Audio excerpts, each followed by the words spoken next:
welcome to PFF Fantasy Football Podcast. I'm your host, Ian Hartitz, and today we continue our Fantasy Files series with a bit of a special edition here. I want to give you 10 tips to follow in your fantasy football draft. Now, the goal of this Fantasy Files series, of which we are 80 plus episodes in, has usually been to crunch down on one specific, quarterback room, running back group, wide receiver, tight end room, whatever the hell we were talking about. Usually just stuck on one thing, which was great. Again, we've been doing this since May. There's been a lot of time to, go through and not necessarily hit the single most important thing every single day. With that said, I know a lot of you are getting back into your fantasy drafts, and I'd rather try to help you win those more than, artificially and arbitrarily just complete this series, which I'm going to continue doing, just instead of finishing off with, podcasts about the Detroit Lions quarterback situation or the New York Jets running back situation. Still important things that, believe me, I am considering, but not necessarily devoting entire podcasts to them. So in turn, I want to do some just, again, more all-encompassing pieces here coming up that will really just do the goal here, and that's try to win you money in your fantasy football draft. So today, I'm going to roll through my 10 tips that I believe anybody should be following in their fantasy football draft, pretty much regardless of format. I'll get to that more in the future, not including dynasty, just redraft. So chill out, but best ball too. So with that said, tip number one, don't get cute early, everybody. And I think most of you are pretty good about this. We don't normally see, a wide receiver 30. You don't see Chase Claypool going in round 3, even if you might be ranking him there for a reason. Average draft position, just like in the NFL draft, is sharper in the beginning parts compared to the later. And that's what we see in fantasy land. We have spent so much time all offseason, people like me with a full-time job, people like you that are just getting into this in August, or maybe it was a couple months ago in, June, July. We all focus so much more on the top 20 players and the top 50 at every position. And because of that, there's more focus on the early parts in the draft. And we see the first, second, third rounds, similar to the first round of the NFL draft, not go exactly as planned, but go pretty hand in hand with what we're envisioning in our minds. So early round ADPs are sharper and better to follow than what you get in the mid to late stages of draft. So what I mean by don't get cute early, I'm not saying you can't draft. If you're picking 9th and Jonathan Taylor is your guy, and it says, you should be drafting Aaron Jones, like he just has an higher ADP, go get Jonathan Taylor. That's fine. I would pick Aaron Jones, but I'm not saying you can't pick your guy within a couple spots. If you feel good about someone, go take him. It's your freaking team. Just don't be making some 12 plus ADP jump to get your guy in round 3, because there's a much better chance he'll still be there in round 4 compared to going to get your guy in round 13. One example I've, consistently seen this offseason is Deontay Johnson, who consistently has kind of been in that wide receiver 24 to 27 range. You can sometimes even get him in the 6th round of best ball. I've gotten him a ton in round 5 specifically. Like, there have been times in round 4 where I have picked receivers that I have ranked behind Deontay Johnson, because he's my freaking wide receiver 14, wide receiver 15, because I know there's a better chance of him coming back around to me compared to someone, in round 12, where if I see, we'll say, Alexander Madison, a running back I really want, and I have the positional need for it, then maybe I'll leap on Madison a round or 2 before people would expect him to go. But in the early parts of the draft, I just think you have a much better chance of getting your player coming back to you, because we can trust what the ADPs say more in the first few rounds than the last few. So first tip, don't get cute early. Second tip, there are roughly 14 running backs to feel really good about. And I have been content to get 1, 2, 3, 0 of these guys in the first 3 rounds, depending on who is available. This is why I don't necessarily, put my name next to 0 RB or anchor RB or, robust RB, whatever the hell the kids are calling it these days. It just depends who's there, draft on who is there. It's not catchy. I don't think there's a good acronym for it, but that's how you should be drafting. Like, don't come into a draft saying, I'm not going to draft a running back until round 6, no matter what, and pass on Ezekiel Elliott in round 2. Like, that's just silly. So for me, consistently, if one of these 14 running backs have been available, I'm not taking them every time. I'll take Calvin Ridley over Clyde Edwards-Helaire, who's my 14th player on this list. In general, though, I have been comfortable taking these RBs if it's a 1-to-1 wide receiver. Anyone outside this list, I've typically been taking a top 15 wide receiver instead. So the much anticipated list The 14 running backs, number one, Christian McCaffrey. Again, easy 1.01 selection. I don't think anyone is really debating that. Number two, Dalvin Cook, legit 400 touch upside. Number three, Alvin Kamara, someone I was lower on earlier this offseason, wondering, just how big could that impact be from Breeze to Taysom or Jameis, not just in terms of targets, but in terms of scoring upside. Well, you take away Michael Thomas from the equation, someone has to get yards. I'm completely back in on Alvin Kamara. Maybe I should have never been out. Fair point. Number four, Derrick Henry. It's a lot of touches. It was a lot of touches after 2019 as well. And I just think in the perfect offensive system, not necessarily in terms of, being able to play with positive game script all the time, but find another team that's willing to give someone the ball as much as the Titans are willing to give it to Derrick Henry. I don't think you're going to be hard pressed to find just that. Running back number five, the guy Ezekiel Elliott, overall RB3 with Dak under center. As bad as things were last year, he finished as the overall RB9, PPR, RB14, and PPR points per game. So it just wasn't that bad, and volume remains king in fantasy land. Number six, I have Saquon Barkley. We'll talk about this a little bit more in a bit. But basically, second he's on the field, he's going to be a top three back. It seems like we got some confirmation that week 3 is looking like worst case. People, I still think week 1 looks fine. I mean, if there was one piece of report that was saying, hey, Saquon's recovery is not going well, it's going to be delayed, that would be one thing. Every single thing we keep hearing about Saquon is that the Giants have his long-term future in mind, as they should. That's great. If he gets, if Jason Garrett really has a healthy Saquon Barkley out there in week 1 and only gives him 10 touches, I'll come here and say I'm wrong. Just don't see that being the case. I have moved Saquon down. He was my overall RB3. I bumped him to 6. I'm not ignoring all this. And I think taking, Devontae, Tyreek, Kelsey ahead of Saquon makes a lot of sense. Just saying, he's still anyone's idea of a top 6, 7 fantasy running back. Let's not get ridiculous. Running back number 7, I have Aaron Jones, already proven capable of having a top 5 ceiling. And now if you take away Jamal Williams, we might just get those, 80, 90 targets we've always been hoping for. Number 8, Austin Eckler, kind of the opposite of Aaron Jones, already seen the high end RB1 ceiling because of the pass down roll. Now, if we can get the goal line roll, legit top 3 upside is on the table. Joe Mixon, number 9. I mean, look, he led the league in touches before injury last year. We're chasing volume. Mixon looks like one of the biggest, projected workhorses of 2021. Pick number 10, I have Najee Harris.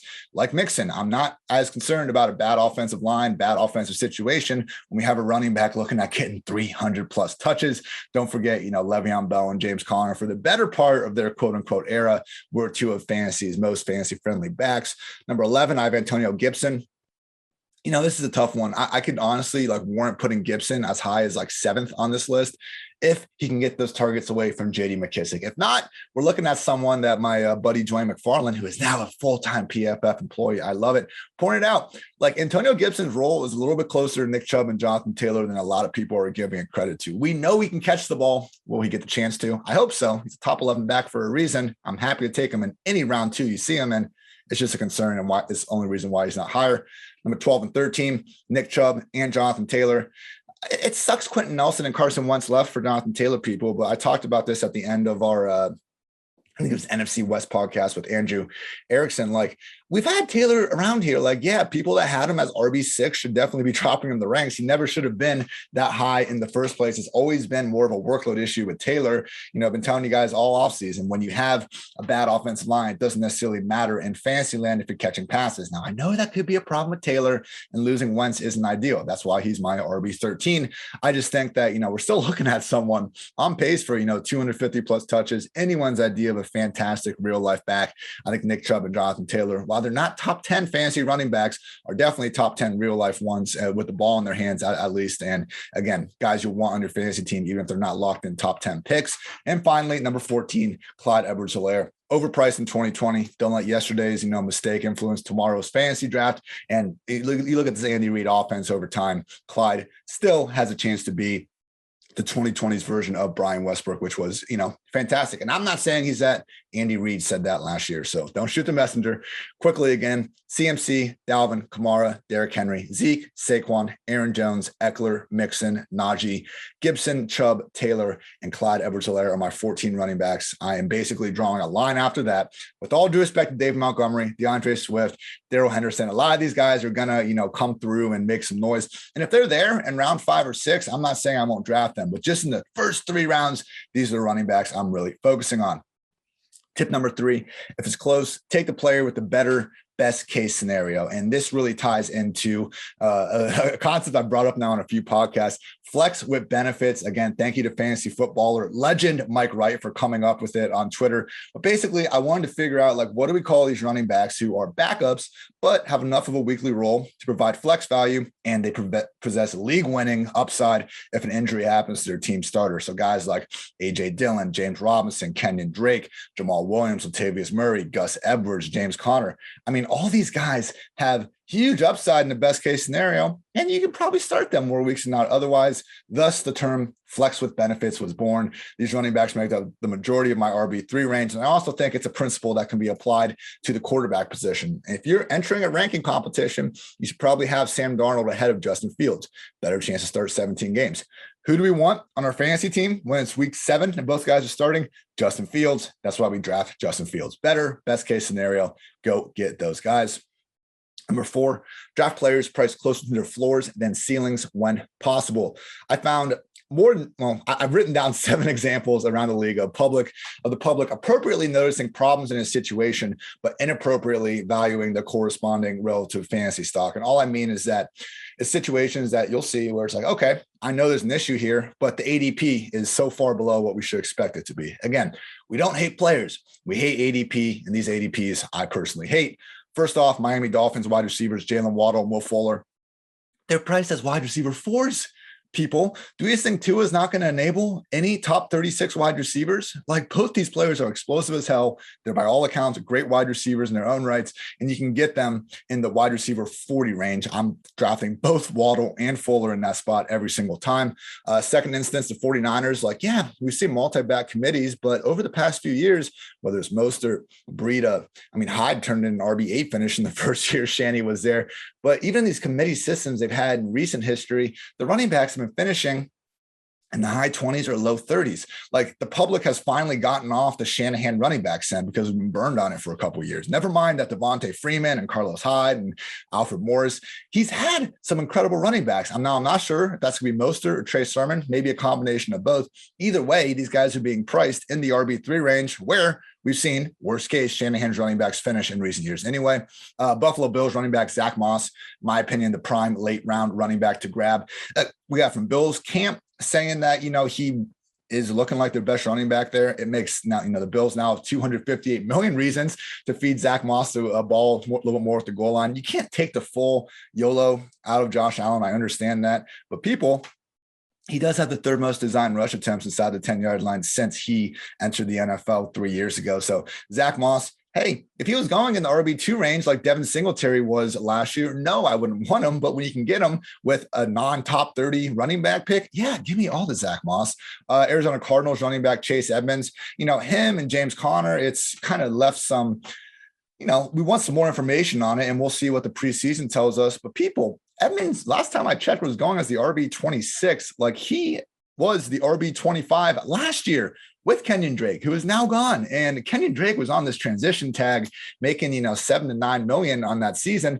James Conner's making a little over $1 million. So I know his ex-running backs coach is there with the Cardinals. I know Conner has better, goal line potential, but I just think we've really gone too far in that direction. And I'll talk about injuries here in a little bit. James Conner is someone where there's enough of a scare with injury history that I think if it's a toss-up, which this seems to be, he should not be getting the benefit of the doubt. That has not been the case in the public. And because of that, I think Chase Edmonds is shaping up as, a really prime candidate in that 6th round range for your second running back. Houston Texans wide receiver Brandon Cooks. I've done a study on just the low ADP receivers with the potential for triple-digit targets. Cooks headlines that list. I know we don't have Deshaun Watson, but when there's nobody else to throw the ball to, you can still win with volume. That should be Brandon Cooks in 2021. New York Jets running back Tevin Coleman. Like, I agree, Michael Carter should be the top-ranked guy in New York, but people were assuming that, 1, he will be, which doesn't seem, like a case closed proposition, and 2, that the Jets are going to somehow feature Carter as this legit true RB1. Look at every backfield in the NFL. There's sometimes 1 back, like in Carolina. Sometimes there's 4 backs. We have no idea if Michael Carter's RB1 usage is going to be like McCaffrey, or if it's going to be like Ronald Jones in 2019, splitting with 2 other backs completely equal. So Tevin Coleman, when I popped and just did a study like, hey, where would running backs be ranked if we only did it on projected volume? He popped as the single largest discrepancy in terms of just where the volume projects him to rank and where we actually rank him in Fantasyland. Don't be afraid to use a late round pick on Tevin Coleman. He's free and he could get a lot of touches. As bad as he was over the past 2 years, you got to realize he suffered horrendous lower body injuries. 18 snaps into last season, 36 snaps the season before. I might have switched those. Either way, the guy just hasn't been healthy, appears to be so now. Finally, point number 7, I'm honestly personally offended Tyler Boyd is so damn cheap in Fantasyland. I was watching, I'm recording this on Sunday morning. I was watching some UFC fights last night, fun pay-per-view. And I had, my rolling underdog drafts going on my phone. I think I was in 3 straight 5th rounds and I just drafted Tyler Boyd 3 straight times in under a minute. And it felt so good. I felt alive, people. And you should too, because Boyd is going as a wide receiver 4 at this point, more like a borderline wide receiver 3. Like, okay, I have Chase and Higgins ranked ahead of him. I have all 3 of them as low-end wide receiver 2s. Like, don't stray away from this offense because of one bad August practice report, people. We've always been in play on volume. That's why Boyd, with Burrow under center last year, was the overall wide receiver 11. If anything, bringing Chase in is more of a threat to Higgins' targets because they're both on the outside. Keep drafting Tyler Boyd. Again, it's just a huge discrepancy in terms of where he should be going compared to his teammates. And again, that overall point, draft players priced closer to their floors and then ceilings when possible. Fancy tip number 5, injury prone and already injured are 2 completely different things, people. I mean, look, Joe Mixon, Chris Carson, Austin Eckler, we're dinging them more than other guys when we shouldn't be. Like, if they're healthy now, okay, treat them as healthy. We cannot predict injuries in the future, only with guys like Carson Wentz with the foot, Michael Thomas with the ankle. That's where I'm concerned. Thank God Justin Jefferson's, appears to be a day-to-day AC joint thing as opposed to, a fractured collarbone. And yeah, that's, pretty simple. Injury prone usually doesn't exist. And I will try to get Dr. Evan Porras on this podcast before the season starts to help explain this to you. But again, very rare cases. Someone like James Conner, maybe, where we have to actually look at, him recovering from cancer and how sometimes, again, per doctors, I'm not trying to pretend like I'm an expert here, that can weaken the rest of your, bones and stuff like that. So there are situations where injury prone might apply. But for someone like Joe Mixon, people, he never missed more than 4 games in the season before last year. He didn't miss more than 2 games, I think, before his rookie year. So don't penalize Joe Mixon or Chris Carson or Austin Eckler any more than these other guys. No one's complaining about Christian McCaffrey missing 13 games last year. As much as a concern as Saquon Barkley is, he's still going well ahead of Mixon, Carson, Eckler. Again, if the worst thing you can say about a player and like your reason for not drafting him is, oh, he'll get hurt, hey, maybe you should reassess how things are going. Again, though, already injured, those are situations we want to avoid. Michael Thomas, I won't be drafting unless, maybe he's there as a last 3-round dart. I don't think he'll be there more times than not. And with the Saquon Barkley thing, we talked about that a little bit earlier. But again, until I hear actual reports that Saquon is not getting back to 100% on schedule, which again, he appears to be just fine. They're just being cautious with him. That's when I'll really sound the alarm. For now, it just seems like they're being extra cautious. Great. But the recovery is going fine, even better.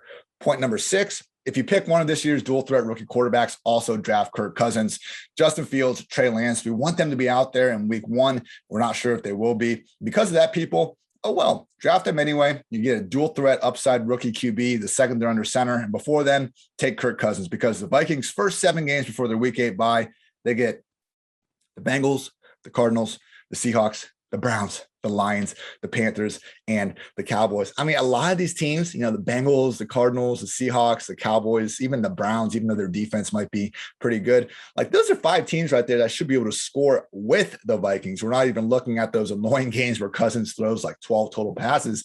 Maybe we get that with the Lions or the Panthers. Maybe not, though. I mean, that Vikings defense isn't exactly looking good in their own right. And then after that, we would hope by week 7, week 8, that we'll have Fields and or Lance under center. Then he can go ahead and make the switch. But yeah, if you draft Fields or Lance, take Cousins. That's the takeaway. Point number 7, knowing strong early season schedules can be your friend. I'm not a fan of like fading a guy because of their whole season schedule. Like, what the hell do we care about a guy's like weeks 9 through 12 at this point in time? I get it matters and it is all, part of the puzzle. Just saying, people, like, we're putting a lot of stock into something that, matters in fantasy land, but maybe not as much as we're able to kind of appropriately assigned relative value. Matchups like, wide receiver, cornerback matchups, I understand they matter, but our ability to necessarily pinpoint their relation to fantasy is where I have some questions. And now doing that before we've even seen the defenses play, these newfound defenses play this year is a bit ridiculous to me. But hey, as I just said, with Kirk Cousins, I do think there are spots where we can learn and just see, hey, early in the season, first 5 games, what are we really seeing here from them? So you can find this article on PFF.com against titled 10 tips to follow in your fantasy football draft. I have quarterback, running back, wide receiver, tight end, the top 5 easiest strengths of schedules and the bottom 5 for the first 5 weeks of the season. So make sure you check that out. Small preview, number 1 easiest schedule for quarterbacks, Buffalo Bills, running backs, Houston Texans, wide receivers, Carolina Panthers, tight ends, Houston Texans. So Jordan Akins in a bind, tight end premium, maybe you can imagine. Terrence Marshall getting a lot of hype from Panthers camp, might be someone we can at least look to in the DFS land earlier than later. And the Texans, the more we hear about Tyrod Taylor potentially being under center, people, they are playing the Jaguars week 1. I understand the artist formerly known as Ty God didn't look great last year. If you are going to take a chance on this atrocious Houston Texans offense, it might be in the first few weeks of the year. And this is not an endorsement of the Houston Texans offense. I'm just saying, if you're going to follow strength of schedule, I prefer to do it in small spurts, particularly beginning of the year, as opposed to the end or middle when, again, our entire ideology is going to change on a lot of these units. Point number 8, take an extra 5 minutes and review your scoring formats before the draft.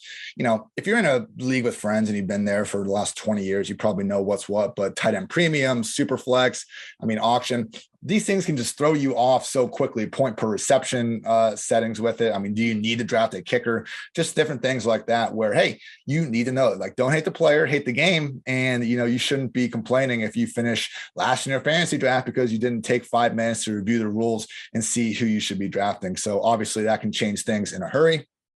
Point number 9, get a big 3 tight end or wait till the double-digit rounds. Look, PFF projects only 6 tight ends to finish the season with triple-digit targets. Big 3 are easy: Travis Kelce, Darren Waller, and George Kittle. We also have TJ Hawkinson, Kyle Pitts, and Mark Andrews. I'm not against these guys, and they should be top 6. I just think they carry far bigger risks than Kelce, Waller, and Kittle. For that reason, I've been consistently trying to get one of those guys, usually Waller or Kittle, more so than Kelce in round 3 of my drafts. And if I don't get them, I'm waiting a long time, because as much as, the middle, as much as late round tight ends typically don't, return us a ton of value, I don't think the middle range is all that great either, particularly when we're talking about taking, Hawkinson or Andrews or even Pitts.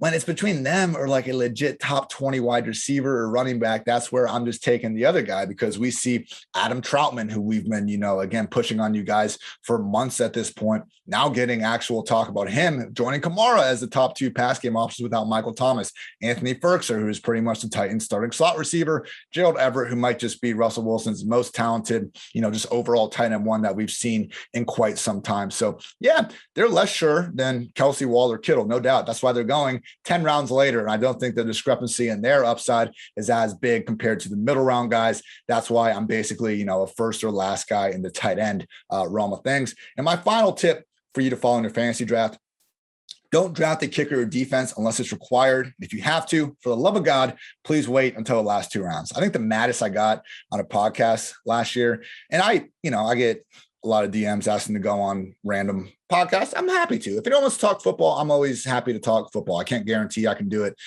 the first available day you want, but I've jumped on a ton of podcasts, almost always have a great time. There was one though where we were going through a draft, and this one kid was saying that he wanted to draft a kicker and defense in rounds 8 or 9 because he just liked setting up his starting lineup first.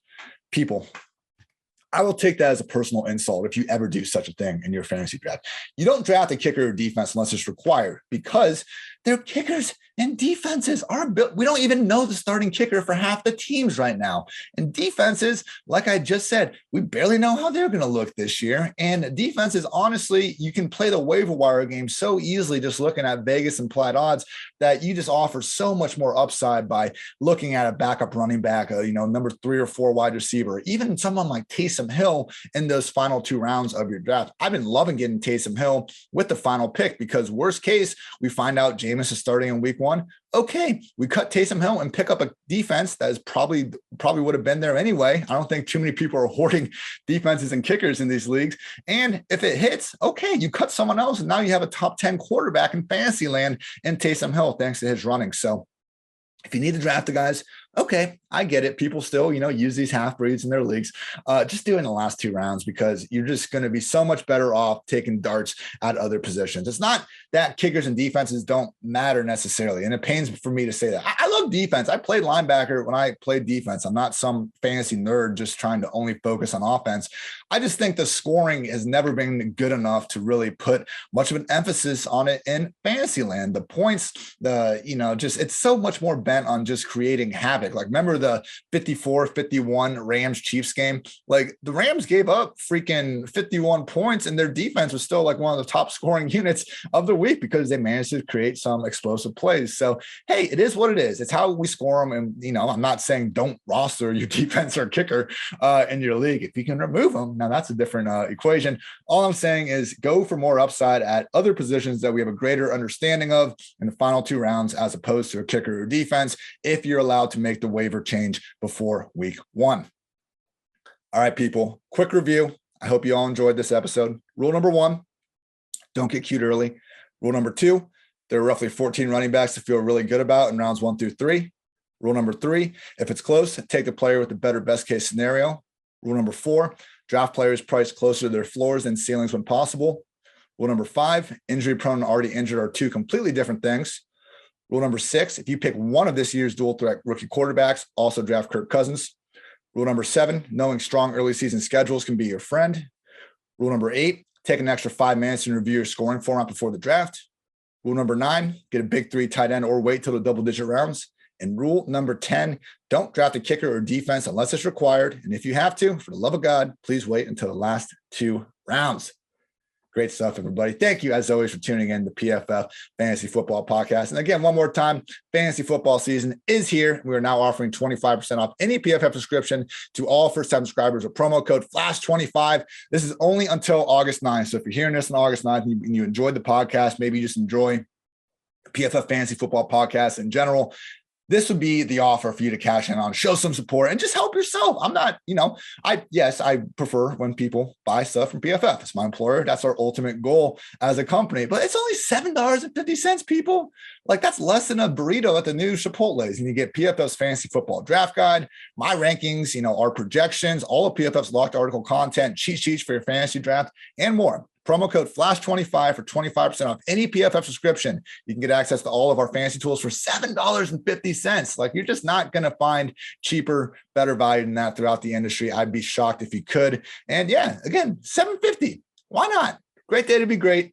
As much as fantasy football might be here, college football season is just around the corner. And to celebrate, DraftKings Sportsbook, America's top-rated sportsbook app, is putting new players in the center of the action with $200 in free bets instantly if you bet $1 or more on any college football game. DraftKings Sportsbook is safe, secure, and reliable, located right here in the United States, so it's easy to deposit and withdraw your money at your convenience. So people, download the DraftKings Sportsbook app now and use promo code PFF to receive $200 in free bets when you place a $1 bet on any college football game. That's promo code PFF to get your free $200 in free bets instantly for limited time only at DraftKings Sportsbook. Must be 21 or older. New Jersey, Indiana, Pennsylvania only. New customers only. Restrictions apply.